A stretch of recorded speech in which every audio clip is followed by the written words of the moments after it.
Hello and welcome to Education World. We have with us Alexander Abraham. He's a distinguished education leader with over 3 decades of experience in academic and institutional leadership. Throughout his career, he's been recognized for his strategic vision, global perspective, and for having a learner centric approach towards education. Most recently, he also served as the head of Prometheus School, Noida, where he led strategic planning, international accreditation initiatives, and community outreach programs. He's also held several senior leadership positions in Pathway School, Noida, and Sarala Birla Academy in Bengaluru. His passion for integrating social, emotional learning and performing arts into school life has created enriching opportunities for students, including that of directing Broadway style musical productions. Welcome, sir. Thank you. Thank you so much. Thank you, Reshma. Let's start off by asking you a very typical question that we ask all our interviewees, which is about the allocation for education in the union budget. What do you think about it?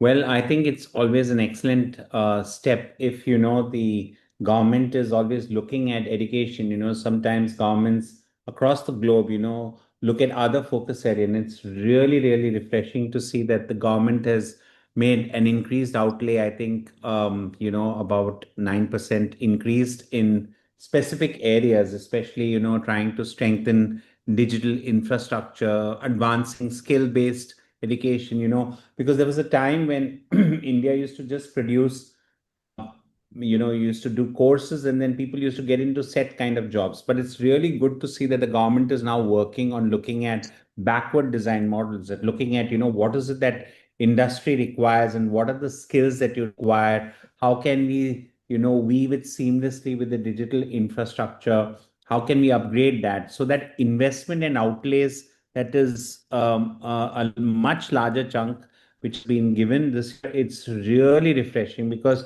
this allows expanded access. We don't want to be left behind in the race of AI and technology development because our students, our Indian students, are really, really good and they thrive in such an environment. So it's great to see that the government has this, and has planned towards this. Okay. Now that we're talking about digital innovations in education, so we're also looking at technology. So how do you reimagine the role of a teacher in the midst of this boom of edtech?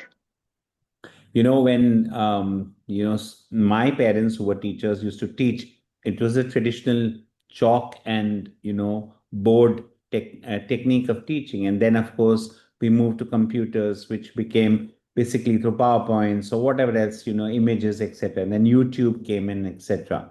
But now with technology having come in, we obviously do not want to replace the human connect, because teachers are not now content givers or just transferring knowledge.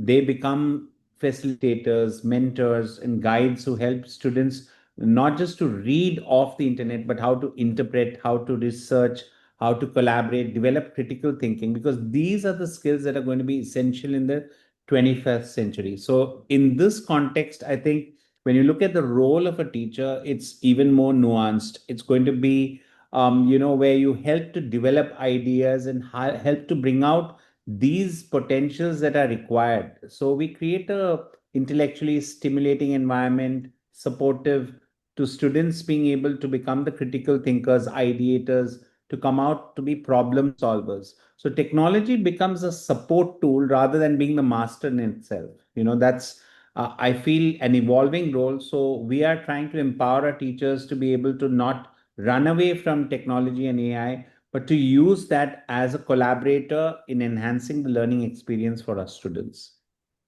Absolutely. The other advancement that we are seeing now is, of course, AI in education. So how do we safely introduce this to school children? When ChatGPT first came around in 2022, everybody was shocked and scared. And ours being an IB school, and all IB schools, they always saw it as an enemy. But now the international baccalaureate as well as Cambridge has said that, hey, you have to allow this, because if you try to prohibit, students are going to find another way of, subverting it. So we have to learn to use AI to support, not become creators, but become being able to help in supporting the learning. And that I think is something that you don't have to teach the students, but you've got to help them to understand how to use it critically. So, for example, when we have our students, do their essays, and there's a lot of internal assessments in the IB diploma program, for example, we don't allow them to use chat gpt to generate that, and we have a very clear way. And today you can humanize an essay also, even if you take it off from an AI. Mhm. But the fact is that when you walk with the student over a period of a year, 2 years, you know the students and you're able to understand, hey, is this taken off the AI or is it their own work? And then we are able to support them where their limitations may be and how we can actually help them to create more original pieces. So it's actually interesting to see how teachers have actually evolved and worked in tandem with students to use AI to be a friend, to be a support structure, which has enhanced their learning whole patterns. Yes, yes, absolutely. So, another trend that we've seen recently is that there has been a decline in the number of schools, both private and government schools across India.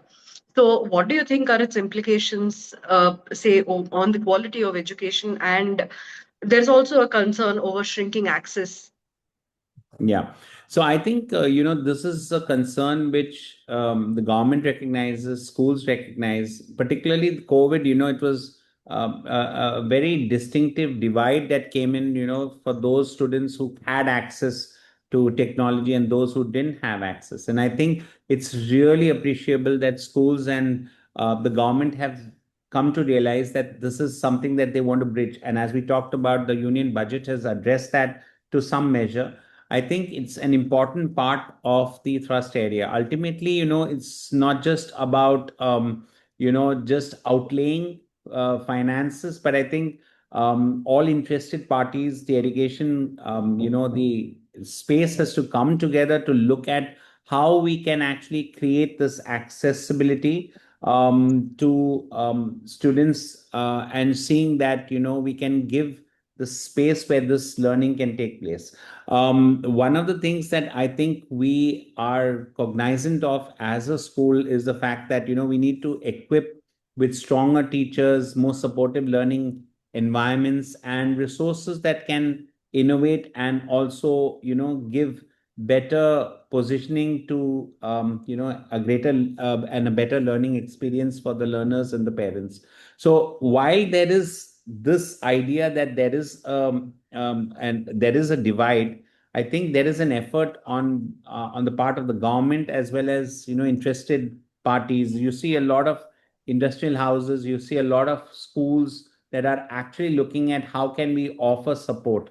For example, through a CAS program, we do have our students engaging with students who are not from very well-to-do homes, of maybe from, if I may use the word, not so privileged schools, and we are able to try and bridge and give them that support. So there is an effort. It's not perfect, it's utopian to expect that, but at the same time, I think schools and governments are beginning to recognize that there needs to be that bridge that creates a stronger system.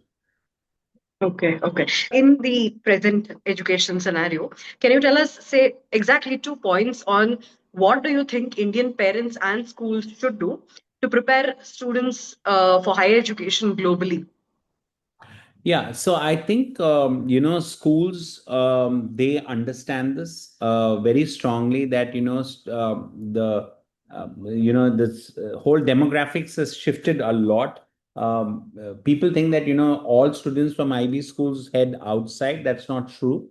We do have students who stay on in India, but at the same time, you see a larger number of students, and I will speak in the context of JBCN and IB schools, that you do see that many of them head abroad. I think what is important is that, international mindedness, the ability to look at others' perspectives, also getting the skills more than content is the important catch, that they have to remember.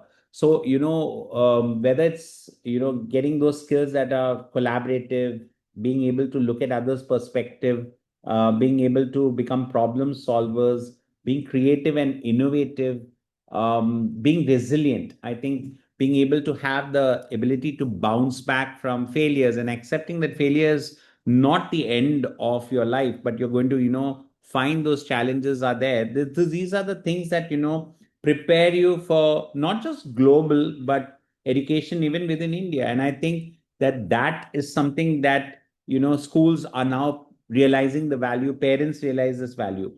The other thing that I think is very important is, when we were in school at one point of time, we used to study subjects in silos. Like physics was studied separately and math was studied separately. But today we see that this interdisciplinary learning is a very, very big aspect. It sort of like blends very sort of like intuitively into the IB curriculums or the A levels for that matter, but particularly the IB curriculum.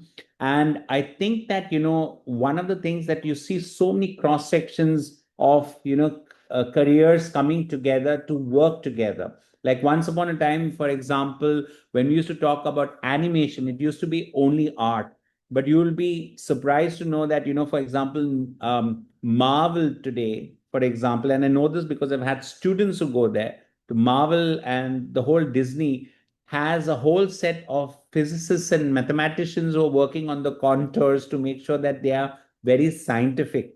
So you have a lot of math today with computer animation. And I know this from students, as I said, firsthand, who shared this. So there's a cross section. And this is something that today's parents in schools understand and appreciate and realize that students who can actually make those connection across fields, think more holistically and not just look at it from a very narrow silo viewpoint, are the ones who are going to really succeed. And I think this is something that we want to empower our students, and we are working constantly. So adaptability, reliance, collaboration, and emotional intelligence, which is a very, very strong, skill set that is required.